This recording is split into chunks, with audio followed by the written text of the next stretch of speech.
Hi, this is Madhanika. 2020 passed out. So அதுக்கப்புறம் எனக்கு ஒரு 3 years கேரியர் பிரேக் இருந்துச்சு.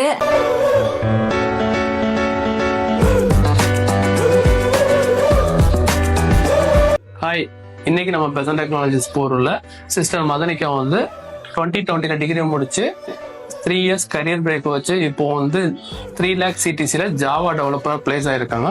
வாங்க அவங்களோட சக்சஸ் ஸ்டோரி என்னங்கிறத பார்க்கலாம். Hi, this is Madhanika. நான் BTech information technology JPR engineering காலேஜ்ல படித்தேன். 2020 passed out. ஸோ அதுக்கப்புறம் எனக்கு ஒரு 3 years கேரியர் பிரேக் இருந்துச்சு. நானே ஃபர்ஸ்ட் 3 months லைக் என்ன ஜாப் ஆப்பர்ச்சுனிட்டிஸ் கிடைக்கும்னு தேடிட்டு இருந்தேன். பட் எனக்கு ஒரு கால்ஸ் கூட வரல.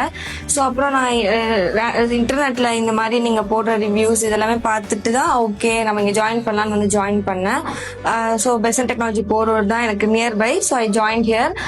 ஸோ நான் ஜாயின் பண்ணி 2 months தான் ஆகுது. ஃப்ரம் டே 1 எனக்கு வந்துட்டு பிளேஸ்மெண்ட்ஸ்க்கும் நிறைய சப்போர்ட் பண்ணாங்க. ஸோ என்னென்ன பிளேஸ்மெண்ட்ஸ்லாம் வருமோ போய் அட்டன் பண்ணுங்க. ஸோ நம்மளுக்கு ஒரு தைரியம் கிரியேட் பண்ணும். லைக் நிறைய ஆப்பர்ச்சுனிட்டிஸ் வந்துட்டு ஓப்பனா அவைலபிளா இருந்துச்சு. ஸோ என்னோட ட்ரெயினர் வந்துட்டு யுவராஜ் சார். ஸோ அவர் வந்துட்டு கிளியர் அண்ட் கன்சைஸா எல்லாமே from basic level to advance எல்லாமே கிளியரா எடுப்பாங்க.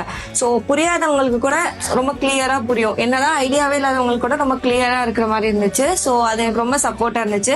ஸோ ஏற்கனவே கொஞ்சம் பேசிக் ஐடியா இருந்துச்சு. இன்னும் ஸ்ட்ராங் ஆகிறதுக்கு எனக்கு அதெல்லாம் ரொம்ப நல்லா யூஸ் ஆச்சு. ஸோ இப்போ நான் டெக்னோஸ்பேஸ் ஐ சொல்யூஷன்ஸ் அப்படிங்கிற பேங்கிங் செக்டருக்கு அப்ளிகேஷன்ஸ் டெவலப் பண்ணுவாங்க. ஸோ அந்த ஒரு கம்பெனில பிளேஸ் பண்ணியிருக்கேன். 3.6 CTC. Okay, super. Thank you. Okay.